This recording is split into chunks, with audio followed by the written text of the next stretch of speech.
Abra su Biblia en Éxodo capítulo 16. Un saludo muy especial para los hermanos, amigos que están acá acompañándonos por primera, segunda o tercera vez. Los que están a través de la internet, también es una bendición tenerles en este lugar. Gloria a Dios. Vamos a leer Éxodo capítulo 16 del 12 en adelante. Gloria a Dios. Cuando esté ahí puede confirmar con un amén. Éxodo 16, 12. Yo leo uno, los hermanos leen otro y vamos a leer hasta el versículo 21. Gloria a Dios. Dice así, Éxodo 16, 12. Yo he oído las murmuraciones de los hijos de Israel. Háblales diciendo, al caer la tarde comeréis carne y por la mañana os saciaréis de pan y sabréis que yo soy Jehová vuestro Dios.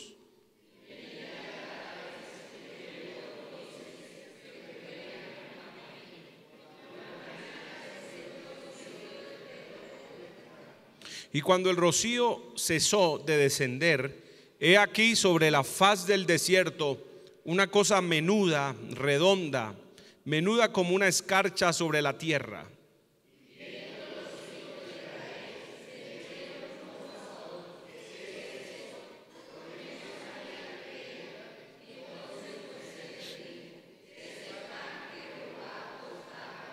Aleluya. Esto es lo que Jehová ha mandado. Recoged de él cada uno según lo que pudiere comer, un gomer por cabeza conforme al número de vuestras personas. Tomaréis cada uno para los que están en su tienda.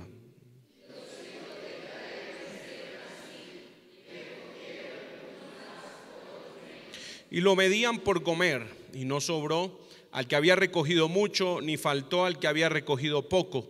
Cada uno recogió conforme a lo que había de comer.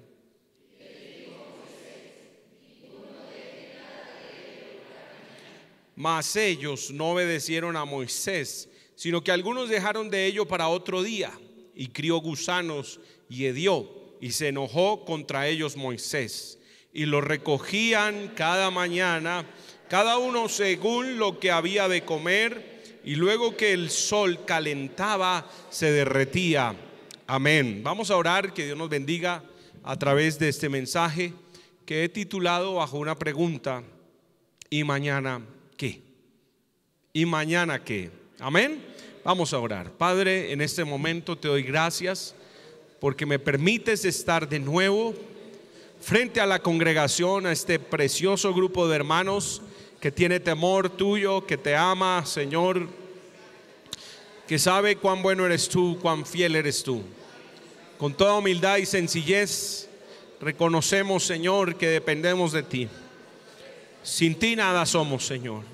Y ahora que me das esta bendición, te pido tu gracia y tu respaldo, que me limpies de todo aquello que, Señor, impida el fluir de tu presencia, el fluir de este mensaje. Que seas tú tomando mi corazón y mis labios para edificación de tu iglesia, para edificación de mi vida, Señor, de todo mi espíritu, mi alma, mi ser. Te pido, Señor, que abra las ventanas de los cielos y que toda incredulidad se vaya, y que venga la fe, y que venga la confianza, y que venga, Señor, esa dependencia divina que tanto necesitamos de ti.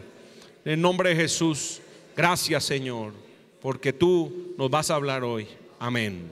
Amén. Se pueden sentar, amados. Gloria a Dios. ¿Cuál es el título de este mensaje? ¿Y mañana qué? Qué bueno que nosotros, por la gracia de Dios, conocemos a un Dios fiel. Amén. Hoy quiero que hablemos de, si no es la principal, una de las lecciones más importantes por aprender en la vida cristiana. ¿Cuál será?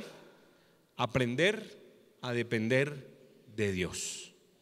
Fue una de las principales enseñanzas que el pueblo de Israel debió aprender en el desierto. Pero cada vez que el Señor permitía una prueba, una situación difícil, para que ellos desarrollaran esa dependencia, pues ellos, en lugar de depender, lo que hacían era murmurar, quejarse, protestar, hacer paro, huelga. Amén. En resumen, en lugar de aprender, como decimos aquí en Colombia, metían la pata.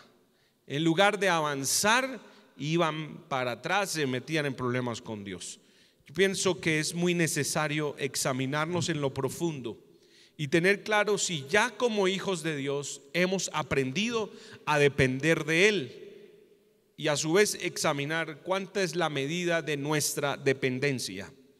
Porque si nosotros no hemos aprendido esta lección, aprender a depender de Dios, si no hemos desarrollado esa dependencia en lo más mínimo, pues va a ser muy difícil ser promovido, ver mayores cosas en nuestras vidas, ver milagros, ver prodigios, ver avance en nuestra vida. Y al contrario, si no hay dependencia, entonces lo que vamos a ver es un retroceso y una pérdida cada vez mayor de todo lo que Dios nos quiere entregar. Hoy nuestro mensaje tiene como principio fundamental recordar la urgente necesidad de aprender a depender de Dios. Porque la primera gran lección de Israel justo después de salir de Egipto y cruzar el gran mar rojo fue esta: aprender a confiar en Dios.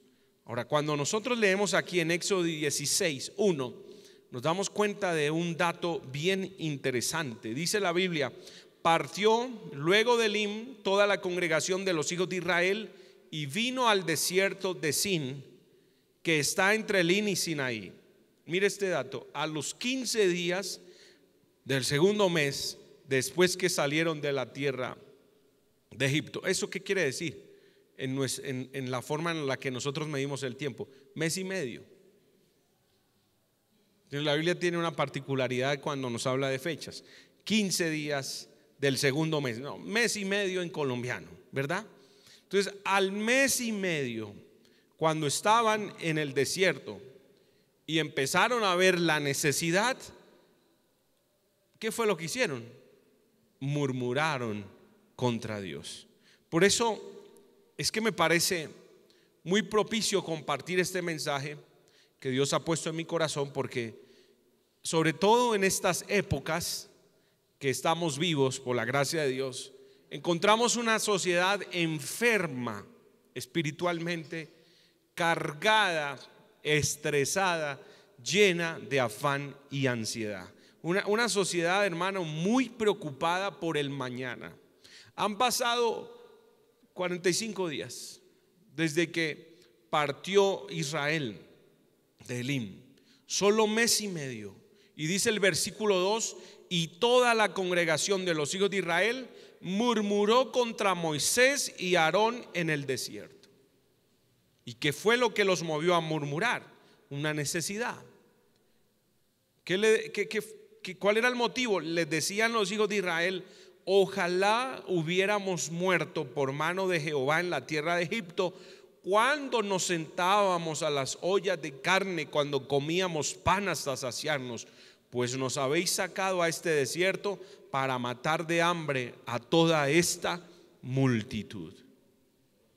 O sea, había una gran preocupación por la provisión, ni siquiera por el mañana, sino por el hoy. O sea, todavía una mayor ansiedad, porque pensaban que ese día iban a morir de hambre.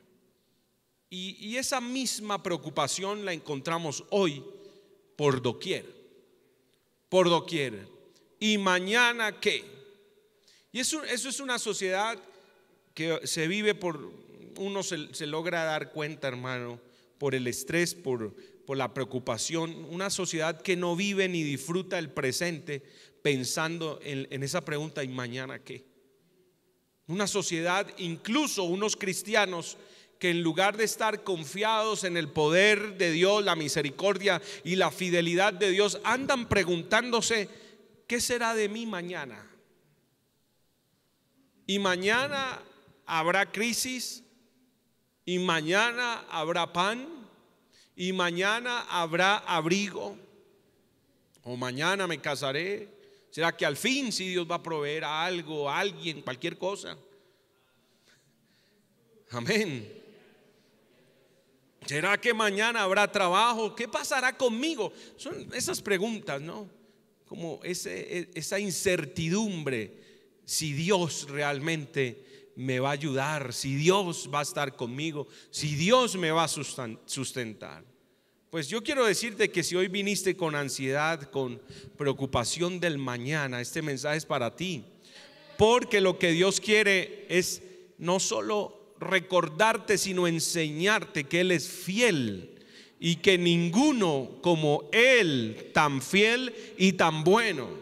Y es que si algo se le hace difícil a nuestro corazón, es aprender a depender de Dios, a sacarse de la mente, ¿verdad? Esa pregunta: ¿y será que Dios mañana también me va a ayudar? ¿Y será que Dios mañana también me va a enviar un cliente? ¿Y será que mañana también voy a vender esas empanadas? ¿Y será que mañana también Dios me va a dar la gracia ante mi jefe? Yo pienso que uno como humano se encuentra en esa lucha, ¿no? Pero nosotros no andamos en la carne, sino en el espíritu. Y el espiritual debe, hermano, darle libertad al Señor, a esa fe, a esa confianza, y no andarse preguntando todo el tiempo: ¿será que sí mañana Dios me va a ayudar? Porque si tú eres un hijo de Dios, ten por seguro que Dios te va a ayudar. Entonces yo quiero que escribas, por favor. Este análisis es sencillo. ¿Cómo sé que estoy dependiendo correctamente de Dios? ¿Cómo sé que estoy dependiendo de Dios? En primer lugar, la dependencia genuina está basada en un claro enfoque en la fidelidad de Dios.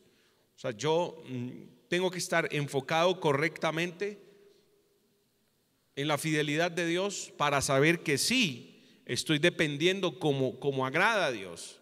Entonces, en primer lugar, mi dependencia al Señor tiene que estar basada en la fidelidad de Dios. Amén. Ese es un pilar. O sea, si tú sabes que Dios es fiel, vas bien. Amén. Porque uno no aprende a depender de Dios por emociones, sino por convicciones. Amén. Y mi primera convicción: que Dios no va a fallar, que Dios se va a glorificar, que si es necesario Dios va a mover la montaña más grande, va a abrir la puerta más imposible de abrir, porque es fiel. Porque es fiel. Amén. ¿Qué significa fidelidad? La fidelidad significa firmeza y constancia en los afectos. Firmeza y constancia en los afectos, ideas, obligaciones y en el cumplimiento de los compromisos establecidos. Repito, ¿cuál es el significado de fidelidad? Firmeza y constancia en los afectos, en las ideas, en las obligaciones y en el cumplimiento de los compromisos establecidos. ¿Qué tan fiel es Dios? ¿Qué tan comprometido con sus promesas ha sido el Señor? Es el Señor y será el Señor. Pues para eso vamos a hablar o a leer lo que dice la Escritura. ¿Qué dice la palabra de Dios respecto a la fidelidad de Dios? Hay unos versículos preciosos en Lamentaciones 3:22. Lamentaciones 3:22 al 23 dice que por la misericordia de Jehová no hemos sido consumidos, porque nunca decayeron sus misericordias. Y luego dice el verso 23: nuevas son cada mañana. Y añade: grande es tu fidelidad. ¿Cómo es la fidelidad de Dios? ¿Pequeñita? Grande. Y esa convicción está en mi corazón. Dios es fiel, pero no es un tamaño como a veces nuestra fe, ¿no? Ay, que nos alcanza por misericordia para provocar que la mano de Dios se mueva con compasión. No, la fidelidad de Dios es grande, incomparable. Mira Números 23:19. Escriban todas estas citas y ojalá puedan repasar esta palabra ya en sus casas. Gloria a Dios. ¿Qué dice Números 23:19? Léanlo por favor, hermanos.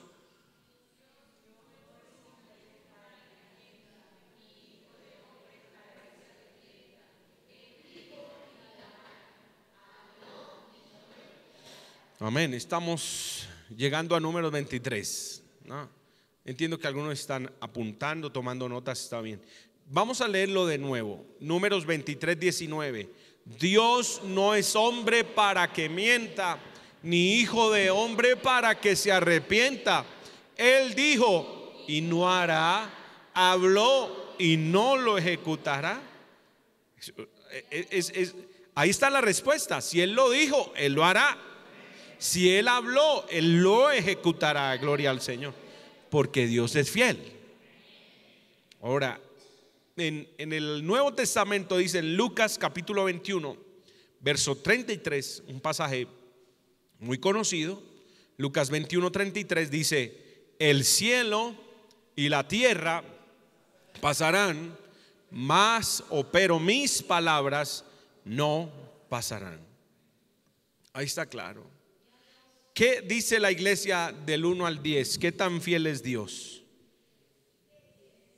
10 sobre 10. Amén. Hay un verso tremendo en 2 de Timoteo 2:13 que yo creo que definitivamente borra las dudas si Dios es fiel. Porque a veces pensamos que Dios es fiel por nuestra fidelidad, o que Dios tiene compasión de nosotros porque ninguno tan perfecto como yo. Pero mire hasta dónde llega la fidelidad de Dios, y es lo que quiero tratar de que podamos ver hoy. Amén. Para que comprendamos cuán grande es la fidelidad de Dios. Dice: si fuéramos infieles, Él permanece fiel. Él no puede negarse a sí mismo. ¿Qué tan fiel es Dios? Pues es una fidelidad que al fin y al cabo uno no puede ni explicar. Porque hoy en día nosotros los hombres decimos que somos fieles.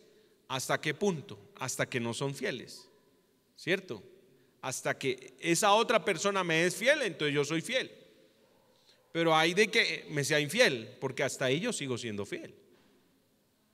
En la fidelidad de Dios no es así. O sea, la fidelidad de Dios sobrepasa nuestro entendimiento. Aún si fuéramos infieles, Él permanece fiel. Por eso, querido hermano, si tú eres un hijo de Dios, redimido por la sangre del Cordero, no debes llenarte de afán ni de ansiedad cuando vienen las pruebas. Si el Señor dice: te sustentaré, es porque lo va a hacer, porque lo va a cumplir. Si Él dice: te voy a ayudar, es porque así lo va a hacer el Señor. Se puede depender en Dios cuando tienes la plena seguridad que Él es fiel. ¿Por qué el Señor trabajó con Israel a través de esas pruebas duras en el desierto? Porque Él quería que cambiaran su forma de pensar, que cambiaran de mentalidad, que renovaran esos viejos pensamientos de esclavitud. Él quería manifestarse a ellos y que ellos lo vieran o le reconocieran como el sustentador, como el proveedor, como el ayudador, como el defensor. Porque venían de 430 años en donde había un silencio de parte de Dios. De 430 años haciendo las cosas a su manera, acostumbrados a trabajar duro para obtener sustento. Venían de ser explotados, de ser esclavizados, de trabajar de sol a sol para llevar el pan a la casa. Porque ser esclavo no era el mejor estatus en una tierra extranjera. No, eso no era algo que alguien lo anhelara. Por eso, mis queridos, Dios acudió para restaurar a ese pueblo y envió un caudillo, un líder que los guiara a la tierra de la libertad. Pero en esa transición en medio del desierto, Dios quería hacer una obra poderosa en su corazón, en su mente, en su mentalidad. Quería hacerles libres de argumentos, de fortalezas, de paradigmas que no les dejaban avanzar, porque su mentalidad era una mentalidad de ¿qué? De esclavitud. Estaban esclavos por mucho tiempo, generación tras generación. El abuelo fue esclavo, el bisabuelo fue esclavo, el tatarabuelo fue esclavo. el papá fue esclavo, el hijo fue esclavo. Y esto no es fácil. Cambiar de mentalidad, renovar nuestra mente y entender que Dios es fiel. Amén. Y era cambiar esa manera acostumbrada de ganar las cosas a pulso. Ya no eran sus propias fuerzas, era descansar en Dios. Ya no eran sus habilidades, era el favor del Señor. No eran sus propios recursos, eran los milagros del Señor. ¿Qué hace una persona que depende de sus fuerzas y habilidades humanas cuando ve que sus recursos se agotan? ¿Qué hace uno humanamente cuando ve que la cuenta baja y que se vienen compromisos y más compromisos? ¿Qué es lo que hace uno generalmente? Pues la cuenta baja y la tensión sube, la ansiedad sube. Dios mío, ten misericordia. ¿Y ahora qué voy a hacer? ¿Y ahora qué voy a comer? ¿Y ahora cómo voy a pagar? ¿Y ahora cómo voy a tanquear el carro? ¿Y ahora cómo voy a pagar la pensión de los hijos? Y llega la luz y la otra semana llega el agua y el gas tremendo, hermano. ¿Qué hace uno? Preocuparse, afanarse, alarmarse. A Israel se le estaba acabando la provisión. No era que estuvieran aguantando hambre, es que se les estaban agotando los recursos. Se le acabó el agua en el desierto, esa que habían sacado como provisión para el viaje desde Egipto. Y es lógico que quien no depende de Dios entre en shock, en angustia, cuando el odre se está secando. Eso es natural. O alguien que no sea un hombre de fe y ve que el agua se está acabando y está en medio del desierto, pues diría que es admirable, es un extraterrestre, porque no se sabe dónde tiene su fe, sin embargo está tranquilo, ¿verdad? No, lo natural es que un humano, si se encuentra en medio del desierto, que mira para lado y lado y lo único que ve son kilómetros y kilómetros y cientos de kilómetros de arena, de sol, que no ve ni siquiera por ahí un renacuajo para cazarlo y comérselo, pues que entre en alarma. Ahora, ¿qué denota o qué demuestra que no estoy confiando en Dios, que no estoy dependiendo en Dios? Pues sencillo, la forma en la que reacciono frente a la crisis. ¿Qué es lo que hago? Cuando me falta algo, protesto, reclamo, murmuro. Y a Israel le empezó a faltar los recursos que con esfuerzo, según ellos, habían sacado de Egipto. Pero ¿qué quería enseñarles el Señor? Que si tenían recursos, que si habían salido de Egipto con recursos, es porque Él se los había provisto. Dios se los había dado. Y si Dios se los había dado en el pasado, también en el presente los tendrían. Y lo más hermoso, en el futuro también tendrían abundancia. Pero en ese proceso de cambio de libertad en su mente, pues no era fácil, porque no es fácil cambiar de pensamientos, de una independencia humana a una dependencia divina. Y nosotros no podemos confundir esto, porque independencia de los hombres con dependencia divina, eso es algo tremendo. Ojo a esa fórmula: independencia de los hombres con dependencia divina. No se compara en lo absoluto.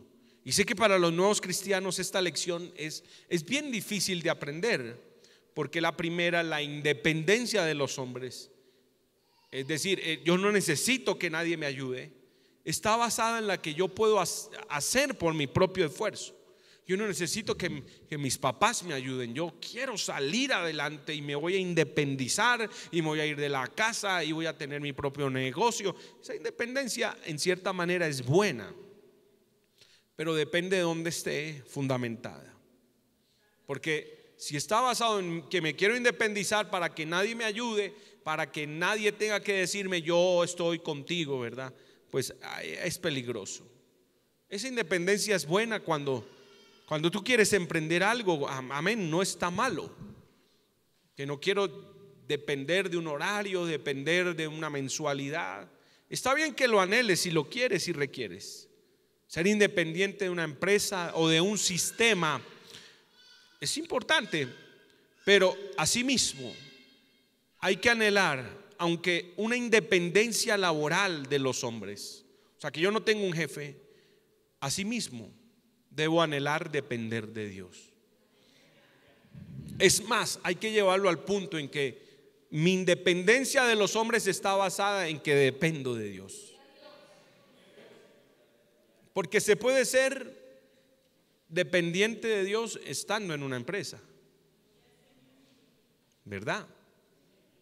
Aunque diría yo que el estado ideal es depender de Dios sin estar directamente implicado con una empresa.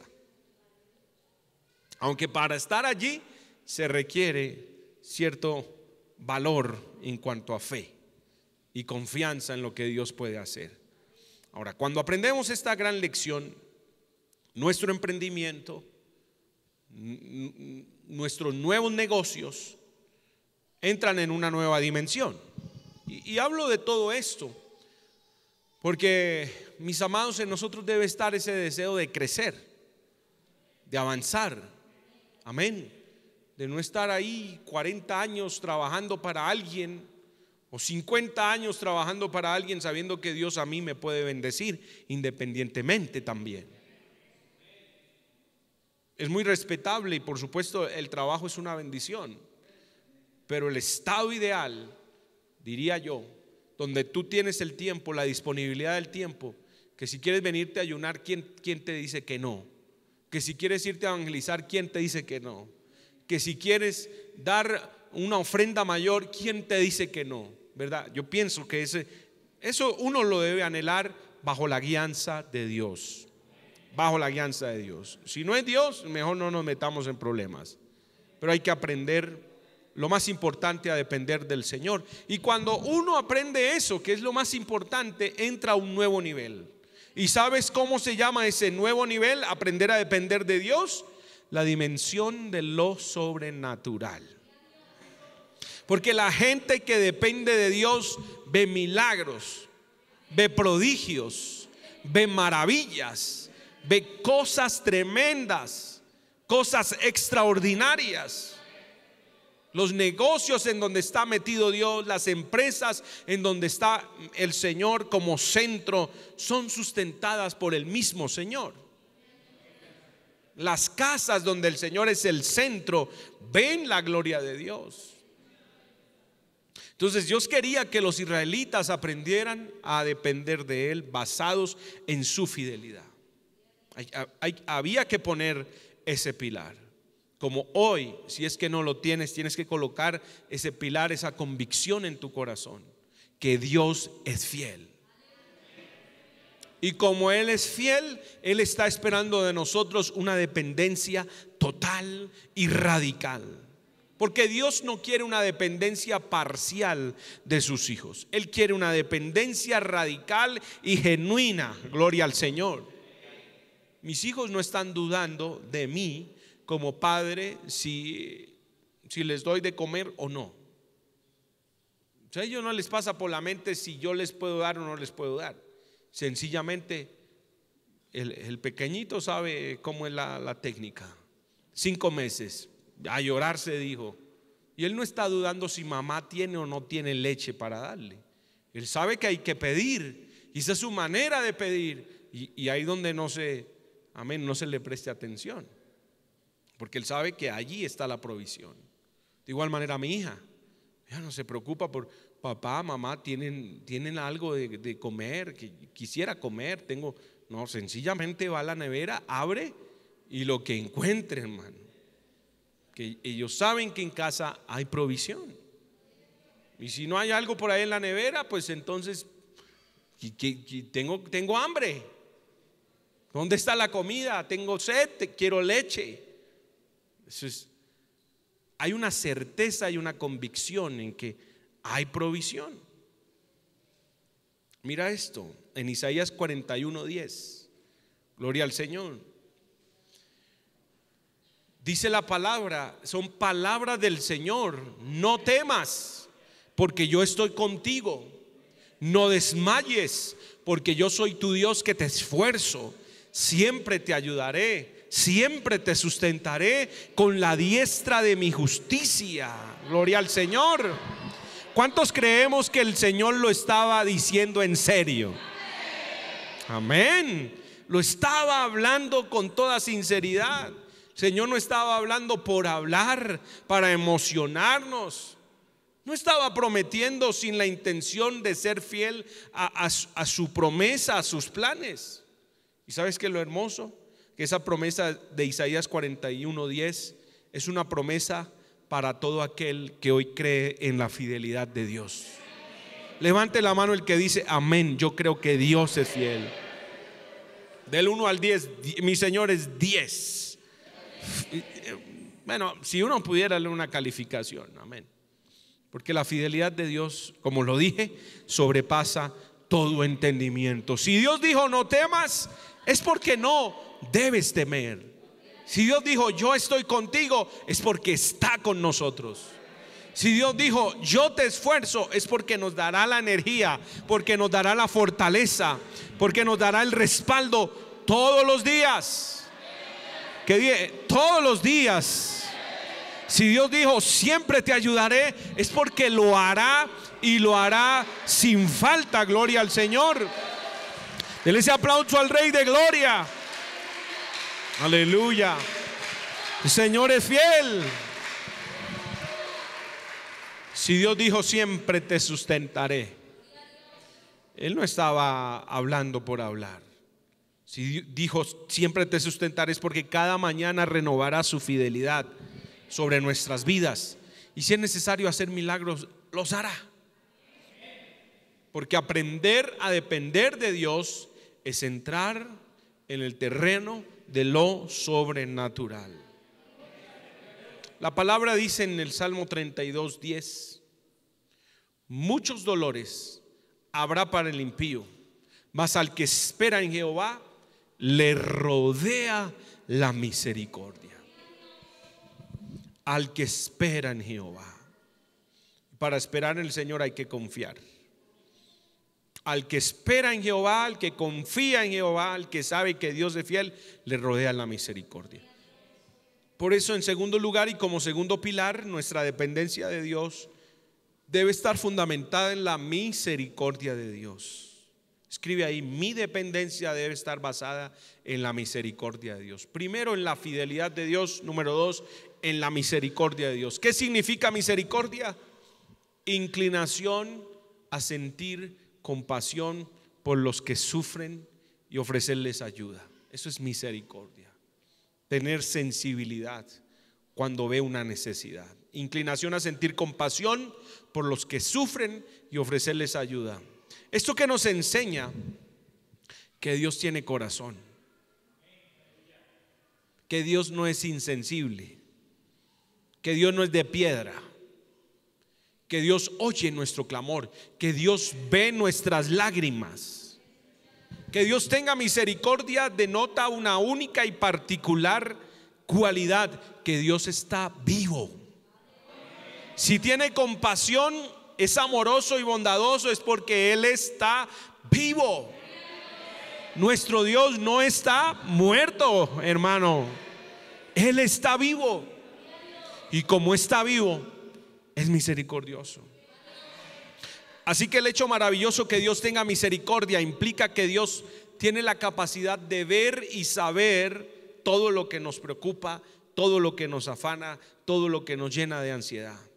Pero asimismo tiene la inclinación no solo a ver, sino a sentir compasión y a glorificarse a través de su poder, movido de compasión. Porque Dios no nos ve ahí en la necesidad y pasa derecho y dice: que sufra, que aprenda, que chupe, que le duela, que le arda. No, Dios no es así. A Él le mueve la misericordia que hay en su corazón. la compasión que hay en su corazón. Si yo te pregunto, tú que eres padre y ves a tu hijo tener una necesidad, y si realmente lo amas, ¿no? Porque hay padres que uno dice, ay Dios mío, ¿qué clase de padres son? No, un padre normal, sin problemas psiquiátricos. Uno ve a su hijo sufrir, se cae, se raspa, ¿cuál es la naturalidad?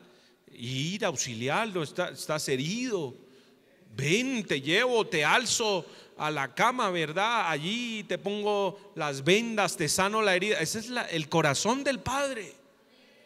Porque estamos llenos de ¿qué? De misericordia. Bien hecho, ojalá se hubiera roto esa pierna para que aprenda, que no tiene que estar saltando. A veces pensamos que Dios hace eso con nosotros, pero Dios es misericordioso.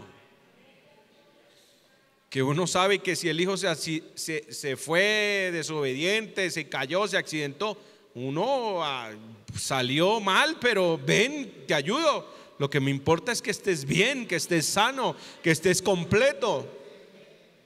Ese es el corazón de nuestro Señor. Por eso cuando hay necesidad, Dios interviene. Sí que interviene el Señor.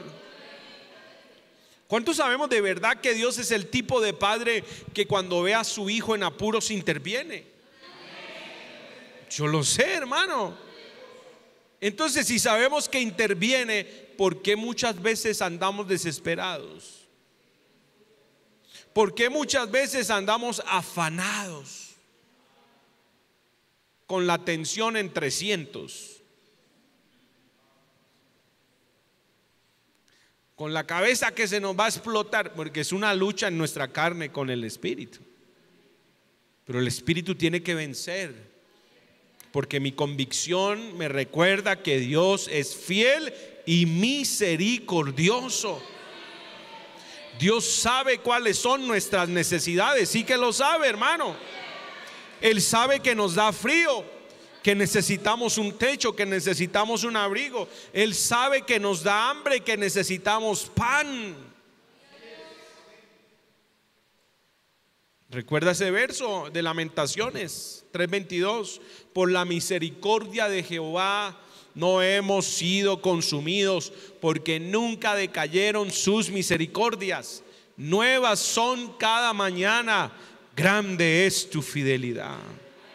Qué maravilloso es el Señor. Dios es fiel y misericordioso. Y porque Él es fiel y misericordioso, no tendremos falta de ningún bien. Siempre he creído, y es una convicción, que si lo necesito, Dios me lo da. Si lo necesito y lo pido, Dios me lo da. Ahora, si yo pienso que lo necesito y lo pido y Dios no me lo da, es porque no lo necesitaba. Y dejo de sufrir y dejo de entrar en shock. Sí, porque a veces somos así, hijos como caprichosos, que pensamos que necesitamos, pero el Señor, que conoce el corazón, sabe que no lo necesitamos. Entonces uno tiene que aprender a descansar en Dios y saber que Dios conoce que es lo mejor para mí. El Salmo 34:10 dice, Salmo 34:10: los leoncillos necesitan y tienen hambre, pero los que buscan a Jehová no tendrán falta de ningún bien. ¿A qué nivel crees esta palabra? ¿Con cuánta fe lo crees? Tú dirás del 1 al 100. 100, pastor, 100. Pero si andas estresado, no hay tal 100. Si andas desesperado, no creo mucho a que digas 100%, pastor. ¿Cómo sé que sí estoy dependiendo de la manera correcta? Porque no estoy permitiendo que la ansiedad me embargue. Porque no estoy permitiendo que la depresión tome el control, ni la tristeza haga de las suyas en mi vida. En primera de Pedro 5:7 dice el Señor: echando toda vuestra ansiedad sobre Él, porque Él tiene cuidado de vosotros. Si tan solo hiciéramos caso a la palabra, si obedeciéramos, otra sería nuestra paz. No permitas que las circunstancias te roben el sueño, que te roben la paz de Cristo, el gozo de la salvación. Echa tu ansiedad, echa tu preocupación sobre Él. ¿Qué es lo que se echa? Lo que no sirve.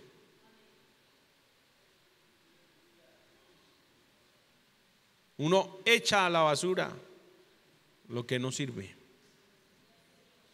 Echa lo que no sirve.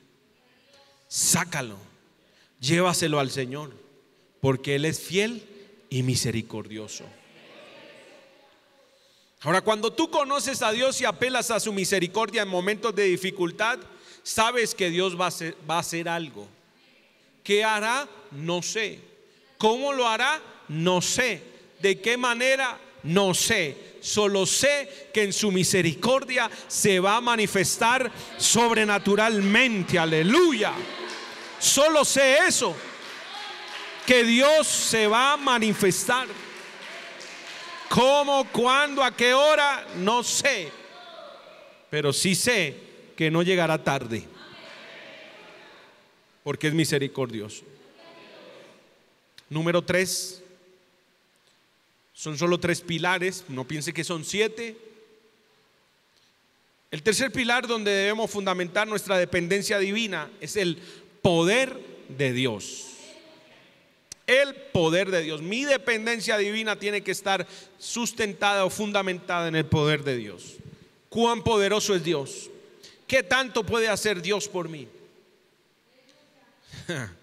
En esa escuela de aprendizaje en la que el Señor metió a Israel para cambiarle su mentalidad de independencia esclava, limitada a dependencia divina, nos encontramos con un hecho sobrenatural, un hecho poderoso. Cuando hablo de un hecho sobrenatural, no me refiero tan solo al cruce del Mar Rojo, el cual duró una noche. Mira el milagro más grande, que fue un milagro diario y constante por 40 años ininterrumpidos. Cuando pensamos de Israel en el desierto, decimos el milagro más grande fue el cruce del Mar Rojo. Pero ¿sabes cuál fue el milagro más grande? El verso 12 de Éxodo 16, primer verso que leímos, es la respuesta que el Señor le da a Israel cuando ellos murmuran, cuando ellos dicen: nos sacaste de Egipto para morir aquí de hambre. Y mire la misericordia de Dios. Yo he oído, Éxodo 16, 12, yo he oído las murmuraciones de los hijos de Israel. Le dice a Moisés: háblales diciendo: al caer la tarde comeréis carne, y por la mañana os saciaréis de pan, y sabréis que yo soy Jehová vuestro Dios. O sea, Dios les da una promesa de pan y carne. ¿De dónde traerían pan y carne para más de 600,000 personas en un desierto? ¿Qué empresa de la época tenía la capacidad para suplir tal demanda? Pan y carne para 600,000 personas. ¿Qué pensaría un incrédulo ante la promesa del Señor? Sencillamente imposible. No hay carne para tanta gente. Pero ¿qué pensaría uno, verdad, que conoce a Dios? ¿De dónde, cómo, ni cuándo? No sé, solo sé que Dios lo dijo y Él lo hará. Pero es una respuesta muy diferente al que no sabe depender de Dios. Dice: no, incansable la meta. ¿Quién va a matar cuántas vacas para darle de comer? ¿Quién va a amasar cuántos bultos de harina para semejante ejército? Y menos si llega a pensar que la tarea es diaria por 40 años. El asunto es que Dios había propiciado el escenario perfecto para manifestar su poder. Ellos dudaban, ellos no le conocían, pero Dios estaba en el asunto, gloria a Dios. Puede ser que tal vez tú no conozcas mucho al Señor, pero si el Señor te hizo una promesa, cree que Él te va a cumplir. Tú solo tienes que creer. Tal vez los números no te dan 1 por 1, 1, 2 por 2, 2, 4 por 4, 4 y yo gano 6. Bueno, 4 por 4 es 16, ¿no? Es que la matemática de Dios es diferente. A veces nuestras cuentas no cuadran, pero si Dios te hizo la promesa, créelo. Verso 13: y venida la tarde, o sea, no pasó un día más. Venida la tarde, subieron codornices que cubrieron el campamento, y por la mañana descendió rocío en derredor del campamento. Y cuando el rocío cesó de descender, he aquí sobre la faz del desierto una cosa menuda, redonda, menuda como una escarcha sobre la tierra. Y viéndolo los hijos de Israel se dijeron unos a otros: ¿qué es esto? Porque no sabían qué era. Entonces Moisés les dijo: es el pan que Jehová os da para comer. ¿Qué es esto? Fue la pregunta al ver el milagro. ¿Y cuántas veces reaccionamos de la misma manera? ¿Qué es esto? ¿Cómo fue posible? ¿Quién lo trajo? ¿Quién lo puso? ¿Cómo apareció mi nombre ahí? ¿Quién me puso en la lista? ¿Pero de dónde? ¿Quién le dio mi número telefónico? ¿Pero de dónde salió ese dinero? ¿Pero quién me recomendó? Y a veces tenemos que reírnos. Amén. Son esas cosas, hermano, que uno dice: fue el Señor, fuiste tú, Señor. Cuando esos milagros ocurren, uno solo puede agradecer al Todopoderoso. ¿A cuántos Dios les ha manifestado su poder? Que hoy dicen: tuvo que ser Dios. Yo sé que fue Dios, porque nadie más lo sabía, nadie más lo pudo hacer, nadie más conocía mi necesidad. Aleluya. Nadie más podría ver esa puerta. Tuvo que ser Dios. ¿Y sabes por qué Dios hace milagros? Porque quiere que aprendamos a depender de Él, y sobre todo que nuestra fe esté basada en sucesos extraordinarios, en experiencias personales. Si yo enumerara y hablara todas las maravillas que el Señor ha hecho, cada día es un milagro. Todo es un milagro.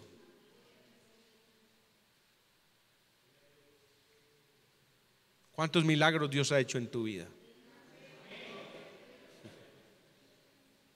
¿Tú crees que a Dios se le acabó el poder? Él sigue siendo fiel. Él sigue siendo misericordioso. Pero algo muy importante: Él sigue siendo poderoso. Dios va a hacer milagros contigo si lo necesitas. Y si lo crees, Dios va a seguir manifestándose.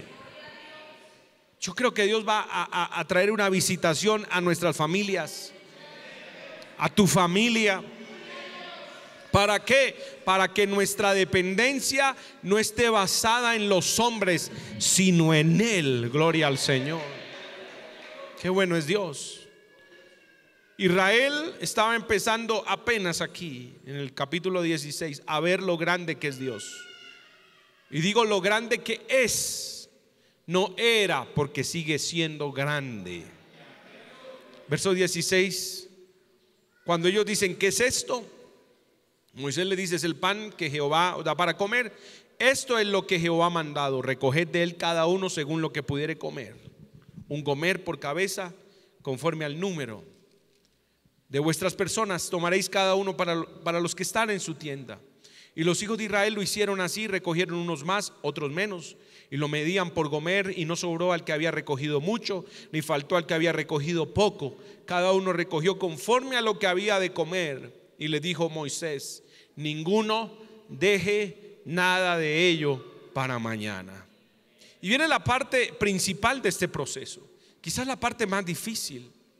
Aprender a depender de Dios, aprender a confiar que Dios no faltaría mañana. Así como lo había hecho ayer, lo haría el Señor mañana. Los israelitas debían tener fe que mañana vendría la provisión, que mañana también llovería maná. Es fácil creer que llueva pan, que llueva agua, perdón. Es fácil creer que llueva agua, pero otra cosa es creer que llueva pan. ¿Y sabes a qué el Señor nos ha llamado? A creer que va a llover pan, a creer en lo imposible. Si yo te digo, al terminar el culto va a llover agua. Oh, qué palabra tan profética. Si está lloviendo, pastor, estamos escuchando. Pero si te digo, mañana va a llover pan sobre tu casa, sobre tu negocio, Dios va a abrir puertas imposibles. 3 años esperando que una puerta se abra, mañana el Señor te la abre. ¿Tú te atreves a creer que el Señor te puede abrir esa puerta? Amén. Pero tienes que creer que el Dios que hace llover pan todavía sigue hoy. Amén, porque la panadería en el cielo todavía está en funcionamiento. Cuando Moisés le dice a los israelitas, ninguno deje de nada de ello para mañana, eso no era un principio de ahorro, porque eso es otro tema. Ahí es donde estaba la enseñanza principal. ¿Por qué no deberían dejar nada? Porque Dios había dicho que cada día les daría lo que necesitaban, que ellos debían obedecer y recoger sus 2 kilos diarios. 2 kilos diarios, me los tengo que comer. Alguno fit diría, no, con uno es básico ya, pero quién sabe, mañana tengan problemas allá en la panadería, se queme el pan, nos deje el Señor aquí hambrientos, no, tenemos uno en el ahorro. No, la enseñanza y lo que Dios quería era todo, porque mañana también va a llover. Pero dice el verso 20, mas ellos no obedecieron a Moisés, sino que algunos dejaron de ello para otro día, y crió gusanos y hedió, y se enojó contra ellos Moisés. Como no aprendemos por las buenas, generalmente esperamos que sucedan este tipo de cosas, que por dudar del poder de Dios, que por inseguridad e incredulidad en sus promesas, lo que tenemos en nuestra mano se pudra, se nos echa a perder. Principio de bendición y sustento continuo es depender de Dios totalmente. Y te lo voy a decir, hay clientes que no te han llegado porque tú has puesto tu esperanza en ellos y no en Dios. Hay cosas que no se te han dado porque tu confianza está puesta en el hombre o lo que pueden hacer los hombres por ti. No pienses que porque el cliente más fuerte no te volvió a llamar, la empresa se acabó. No pienses que porque el proveedor ese que te hacía los descuentos, las rebajas, nunca más volvió a visitarte, hasta ahí llegó la bendición de Dios. Es que tú no dependes de los hombres, tú dependes de Dios. Y a ti, a quien te bendice es Dios. Tenemos que aprender a confiar en Dios. Ni Dios escasea de recursos, ni escasea de siervos. Y si los siervos no se quieren dejar usar, entonces el Señor manda cuervos. Pero alguien manda al Señor para sustentarte, para bendecirte, para sorprenderte. Gloria a Dios. ¿Cómo llamó Israel ese pan que traía el Señor todos los días? Maná. Verso 31, ya estamos terminando. Y la casa de Israel lo llamó maná, y era como semilla de culantro blanco, y su sabor como hojuelas con miel. Y dijo Moisés: esto es lo que Jehová ha mandado: llenad un gomer de él y guardadlo para vuestros descendientes, a fin de que vean el pan que yo os di a comer en el desierto, cuando yo os saqué de la tierra de Egipto. Y dijo Moisés a Aarón: toma una vasija y pon en ella un gomer de maná, y ponlo delante de Jehová para que sea guardado para vuestros descendientes. Y Aarón lo puso delante del testimonio para guardarlo, como Jehová lo mandó a Moisés. Así comieron los hijos de Israel maná 40 años, hasta que llegaron a tierra habitada. Maná comieron hasta que llegaron a los límites de la tierra de Canaán, y un gomer es la 10ª parte de un efa. Durante los 40 años que disciplinó el Señor a Israel, el Señor cumplió fielmente a su promesa. Mira, y mira esto, estaba en disciplina, pero aún así Dios le suplía lo necesario diariamente: pan, carne, maná, provisión. No sé cuántos se atreven a creer que fiel es el que prometió, el cual también lo cumplirá. Ponte de pie en esta noche, amado. Si tú me preguntas, ¿y mañana qué? Pues te respondo que mañana lo volverá a hacer el Señor. ¿Y mañana qué? Mañana volverá el Señor a manifestar su gloria, su poder. ¿Y mañana qué? Mañana abrirá los cielos como los abrió ayer y como los abrió hoy. ¿Y mañana qué? Mañana también el Señor te va a visitar. Mañana también el Señor te va a ayudar. Mañana también el Señor te va a rodear con su misericordia. Mañana estará de nuevo contigo, porque es fiel, porque es misericordioso y porque es poderoso. Aleluya. Alabemos al Señor un instante por esta palabra, hermano. Si esta palabra ha llegado a tu corazón, dile: gracias, Padre. Gracias, Padre. Aleluya. No solo de pan vivirá el hombre, sino de toda palabra que sale de la boca de Jehová. Oh, aleluya. ¿Y mañana qué? Mañana estaré contigo. No temas ni desmayes, porque yo soy tu Dios, que te esfuerzo, siempre te ayudaré, siempre te sustentaré con la diestra de mi justicia.